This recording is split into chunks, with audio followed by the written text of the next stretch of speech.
on se retrouve pour le calendrier de l'Avent Malf avec mes petits tutos pour vous montrer comment éblouir papy et mamie au repas de famille de Noël et de Nouvel An. Eh oui, les faire briller de mille feux là. Faut que quand ils arrivent, ça brille, ça pète, ça donne envie là. Qu'ils en mangent même plus la dinde de ta mère. Non. Du coup, on se retrouve et on va immédiatement regarder comment.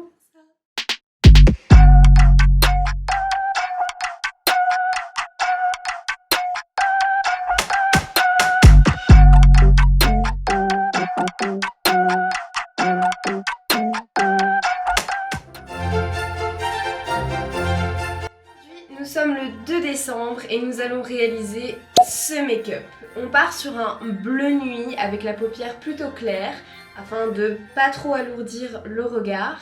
Pourquoi du bleu nuit? Tout simplement parce que c'est une couleur qui est très froide et rappelons-le quand même, Noël est en période d'hiver, il fait quand même froid et le bleu je trouve que ça rappelle vachement les fêtes. Enfin, j'aime beaucoup cette couleur donc du coup j'ai envie de la travailler avec vous et du coup nous allons tester ça. Pour commencer, comme hier, je vais poser mes petits patchs au niveau de mes yeux. Voilà, mes petits patchs sont posés donc j'ai déjà mis ma base, je vais pas vous refaire toutes les étapes. Vous pouvez les voir dans ma première vidéo qui est sortie hier. Du coup j'ai déjà mis ma base, j'ai juste pas encore mis ma base au niveau de mes yeux. Pareil, j'utilise ma base de chez Milani, donc comme hier, je viens l'appliquer au doigt, vraiment partout, sur toute ma paupière. Et je vais même un petit peu remonter, puisque je fais toujours remonter un peu les couleurs au niveau de mon sourcil pour vraiment agrandir mon œil. Sachez que le bleu nuit, c'est une couleur très foncée, donc normalement on n'utilise pas ça, sauf si on veut, style un smoky ou quelque chose comme ça. Mais on n'utilise pas ça sur toute la paupière, parce que automatiquement en fait... la crème celui-ci. Donc on ne met pas ça sur toute la paupière, parce qu'en fait automatiquement ça renfonce le regard. Donc si jamais vous venez à utiliser du bleu nuit ou du noir sur vos yeux au complet, essayez de trouver quelque chose dans votre visage ou illuminez bien ici au niveau du creux de l'œil. Trouvez quelque chose au niveau de votre visage pour éclairer vraiment votre visage, sinon automatiquement ça renfonce, ça rend les yeux petits puisque le foncé est connu pour vraiment enfoncer, pour créer par exemple chez les make-up artistes. On utilise souvent les couleurs très foncées quand on fait des dessins pour renfoncer un peu le creux des joues ou alors au niveau des yeux s'il y a des dessins, etc. Une fois que j'ai appliqué mon primer, je vais attraper un pinceau, pas trop gros parce qu'il va falloir être un peu précis. Je vais prendre celui-là, je vais juste un tout petit peu le nettoyer parce que il faudrait que je nettoie mes pinceaux parce que sinon tout le mois je vais me retrouver avec 1500 couleurs sur les pinceaux. Je vais venir prendre... Alors j'hésite parce qu'en fait j'ai la palette Révolution qui est très bien. J'hésite à prendre ce bleu là mais il ne fait pas très nuit donc j'hésite un peu. Sinon sur ma palette Morphe j'ai un bleu un peu plus foncé, celui-ci. Et je pense que je vais partir sur celui-là. Je vais juste bien reprendre la photo pour vraiment bien voir ce que je fais, éviter de faire des bêtises. Je prends mon bleu nuit, je tapote bien pour enlever le surplus. Et je viens en fait l'appliquer, je vais vous montrer avec autre chose. Je viens en fait l'appliquer au niveau ici, donc là, du pli de mon œil, en remontant un tout petit peu mais pas trop, on veut pas que ça déborde jusque là. Et je vais bien le faire remonter ici comme ça. Voilà, mais je ne touche pas à cette partie de l'œil. Essayons de le garder le plus propre possible. Et je vais vraiment en appliquer, un peu en tapotant pour mettre ma matière quand même. Et après je viendrai estomper un petit peu.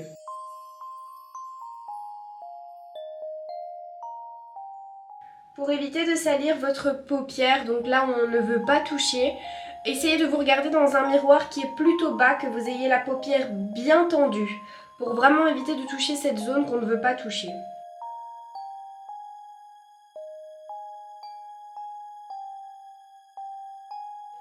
Vous voyez, au niveau de là, je ne remonte vraiment pas trop.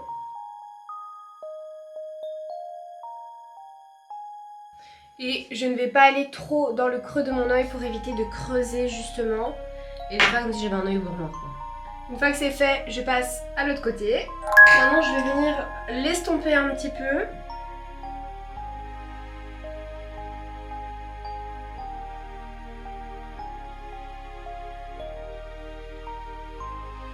Après ça, je viens prendre un noir avec un pinceau plutôt plat mais un peu épais. Donc vraiment pour travailler un peu.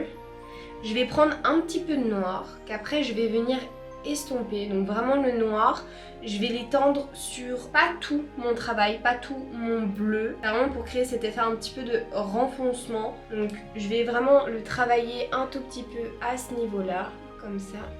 Et juste en dessous comme ceci. Pour créer en fait ce jeu de lumière. Donc je viens vraiment pas tout l'appliquer sur mon bleu ici, ça doit bien rester bleu. Pour vraiment créer ce jeu de lumière que ici ça renfonce un petit peu, mais qu'il y a quand même le bleu au-dessus.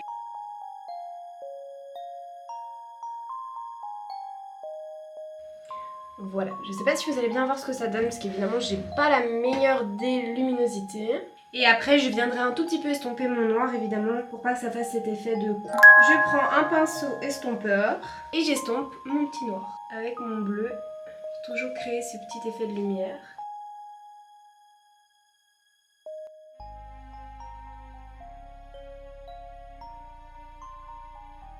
Du coup, je prends ma base toujours de chez Sephora et je vais venir l'appliquer là où j'ai laissé donc vide. Vraiment là où j'ai pas mis de bleu, j'ai pas mis de couleur, j'ai rien du tout. Et je vais vraiment bien l'appliquer et le travailler ensuite au pinceau.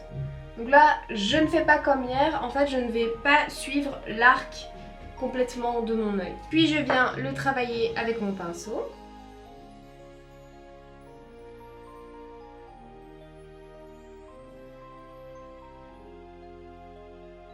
Il faut aussi en fait savoir jouer avec la morphologie de votre œil pour créer cette idée en fait de trompe-l'œil, parce que ici on veut vraiment cette idée, là ici on veut vraiment cette idée de renfoncement, mais au niveau de la paupière on veut que ce soit clair. Donc si jamais vous avez un petit peu la paupière tombante, gardez l'œil vraiment ouvert et regardez devant vous pour avoir ce jeu de lumière en fait. Voilà, une fois que c'est bien travaillé, ce que je vais faire c'est que je vais aller chercher comme hier un blanc. Je vais reprendre celui de ma palette de Martin's Dinner parce que je l'aime vraiment bien et je trouve que hier il a fait vraiment un beau rendu. Je prends un pinceau plat de nouveau, donc moi comme j'en ai pas 50 évidemment c'est compliqué. Donc je vais nettoyer celui que j'avais utilisé. Je m'assure juste que j'ai bien nettoyé mon pinceau parce que sinon ça va être n'importe quoi. Sinon je vais tout rater. Je vais prendre mon blanc, donc celui que j'avais utilisé c'était le Sandy, donc celui-ci. Je prends mon pinceau plat, je mets bien de la matière du coup sur mon pinceau. Je tapote pour enlever le surplus. Et ensuite je viens appliquer mon blanc partout où j'ai mis ma base. Ne vous inquiétez pas, ça fait des petits paquets à quelques endroits. Après on vient estomper avec un petit pinceau pour enlever vraiment ce côté un peu paquet. La meilleure technique, c'est vraiment de tapoter avec votre couleur pour apporter ce pigment. Et là du coup je viens estomper et tirer ma matière. Donc pour éviter d'avoir cette cassure de blanc et de bleu, ce que je vais faire c'est que je vais venir tout doucement, délicatement estomper et étirer un petit peu mon bleu sur le côté. Pour l'estomper un tout petit peu avec le blanc pour créer vraiment ce truc, ils sont en harmonie, ils sont vraiment assemblés ensemble et pas un paquet plus un paquet. Donc je vais prendre un pinceau plus petit pour estomper. Je ne vais pas reprendre de matière pour éviter de trop en appliquer au niveau de mon blanc. Je me sers vraiment de ce qu'il y a sur mon œil. Je prends mon pinceau et tout doucement j'estompe. Mais vraiment pas de trop. Et aussi recréer un tout petit peu au niveau du dessus. Recréer un tout petit peu ce renfoncement. Je travaille mon bleu avec mon blanc tranquillement. N'hésitez pas à regarder aussi, donc regardez vers le bas et regardez droit devant vous pour qu'on puisse voir à quoi ça ressemble quand votre regard sera vraiment normal et regardera devant vous. Enfin, vous regarderez devant vous. Moi j'ai du mal à m'exprimer, dites aujourd'hui on est samedi, j'ai vraiment trop de mal à m'exprimer. Donc je viens étirer un petit peu mon bleu jusqu'ici parce que je vois qu'il en manque un peu. Là c'est parfait. Alors ce que je vais faire c'est que maintenant je vais prendre un bleu un peu plus clair de ma palette Révolution. En même temps je chipote un peu avec tout. Je prends mon bleu un tout petit peu plus clair de chez Révolution. Je prends un petit pinceau estompeur et je viens vraiment au niveau de la fin de mon œil redessiner proprement et apporter un tout petit peu de clarté au niveau du bout. Pour vraiment illuminer quoi. On part sur du très clair, renfoncer, un peu moins et encore un peu moins. Vraiment étirer ce jeu de lumière. Et ça doit être très léger. Ensuite je prends mon pinceau estompeur sur lequel il n'y a aucune matière, aucune couleur. J'étire tout, j'estompe tout. Voilà. Ensuite du coup je prends mon blanc de nouveau de la palette Martin's Dinner.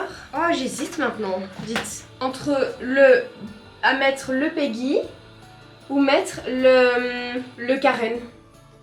Non, je vais mettre le Peggy. Le Karen sera pour un autre make-up. Donc pareil, je prends mon petit pinceau plat et je viens l'appliquer au début, donc dans le creux de mon œil pour apporter une petite lumière. Là, on n'est vraiment pas sur un make-up léger, hein. On est vraiment sur quelque chose de assez voyant et assez travaillé. Sachez que vu comme ça a l'air peut-être un peu compliqué à réaliser, mais c'est très simple. Une fois que vous comprenez la règle des jeux de lumière en fait en make-up, pardon, une fois que vous avez compris ça, vous pouvez faire tout et n'importe quoi. Et surtout en fait, le plus important de tout, c'est que quand vous vous maquillez, ne vous mettez vraiment pas trop de règles. Ce que vous avez envie de faire, vous le faites. Ce que vous avez envie d'essayer, faites-le. Si jamais ça ne marche pas, que vous n'avez pas réussi du premier coup ou quoi, ben, c'est pas grave, recommencez vraiment. Parce que moi au début franchement je perdais hyper confiance en moi, j'avais l'impression que je faisais n'importe quoi et tout, encore maintenant, je vous dis la vérité, ça m'arrive encore maintenant. J'ai recommencé, faire des make-up que j'avais envie, que je trouvais à ma portée et facile à faire de moi-même, et j'ai regardé sur Instagram, dans les réels, dans les TikTok et tout, vous avez plein de tutos pour vraiment que, allez, vous voyez un peu au ralenti comment ils utilisent les pinceaux, etc. Ben, après une fois que vous avez essayé, ça va venir tout seul, vous-même vous allez vouloir faire des couleurs ainsi, comme ça, mélanger, je sais pas, du rouge avec du bleu, mélanger du vert avec du violet, enfin tout ça ce sera vraiment à votre portée et c'est à votre portée. Et voilà, du coup pour la partie de mes yeux, pour l'instant je ne touche plus, je retire mes petits scotch, je vais retirer un peu ce qui a dépassé et ce qui est tombé. De toute façon ça va s'effacer dès que je vais mettre mon correcteur, etc. Je passe au teint. Cette fois-ci j'évite de me tromper de pinceau, hein, évidemment. Pour mon teint je vais utiliser le Ultra de chez Chanel. Ça c'est vraiment un gros coup de cœur. C'est un fond de teint que j'aime vraiment beaucoup. Il est à 42 € je crois, quelque chose comme ça. Mais il est vraiment génial. Comme hier je vais venir étirer ma matière. Je le fais donc comme j'avais dit hier aussi, que je le fais au pinceau pour un effet plus couvrant.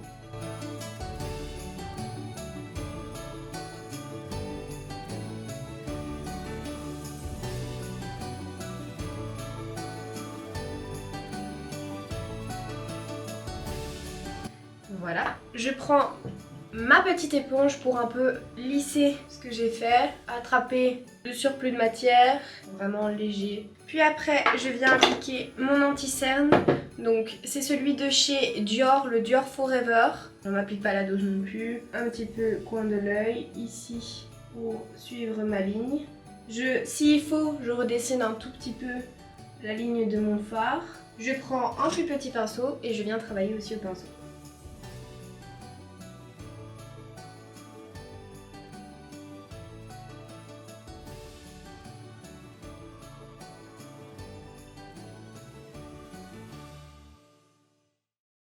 Une fois que j'ai appliqué mon anti-cerne, je prends un pinceau et je viens immédiatement poudrer, fixer mon anti-cerne. Enfin non, je vais le faire à la houppette même. Et je vais le laisser reposer. Je laisse donc du coup bien ma poudre au niveau de mon anti-cerne.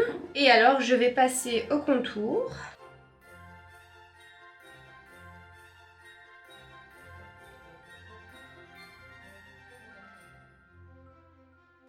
Je vais pas trop l'étendre non plus sur mon front, parce que le but c'est pas que je me retrouve avec un front qui fait une taille comme ça. C'est pas le but non plus.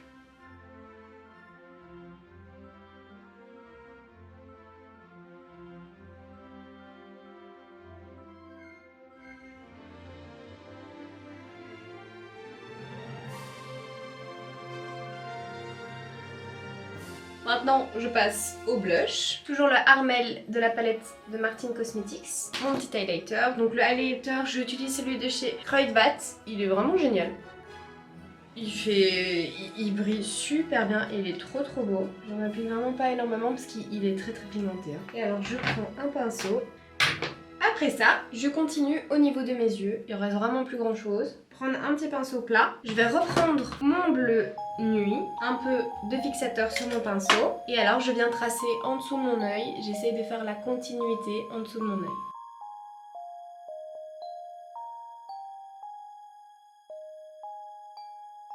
Et là par contre, je ne vais pas jusqu'au creux de mon œil. Je m'arrête à peu près au milieu pour pas trop l'enfoncer. Je vais vous montrer le résultat des yeux, comme ça vous voyez.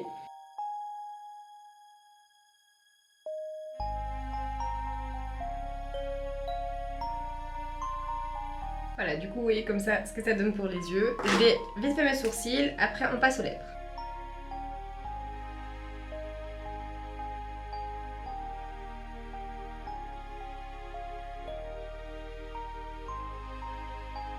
Mes sourcils c'est fait, je passe aux lèvres. Donc je vais utiliser un crayon de chez Dior, c'est la teinte numéro 593. Je viens dessiner mes lèvres.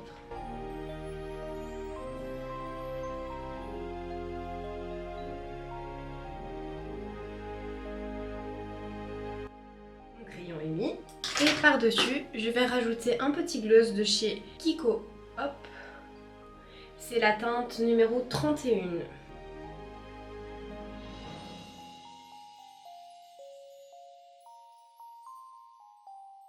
Et voilà, du coup, c'est la fin de cette petite vidéo du 2 décembre. J'espère que cette case vous a plu. Donc comme je vous ai expliqué, hier on a fait un peu plus simple, aujourd'hui on fait un peu plus voyant, demain vous verrez bien, c'est la petite surprise.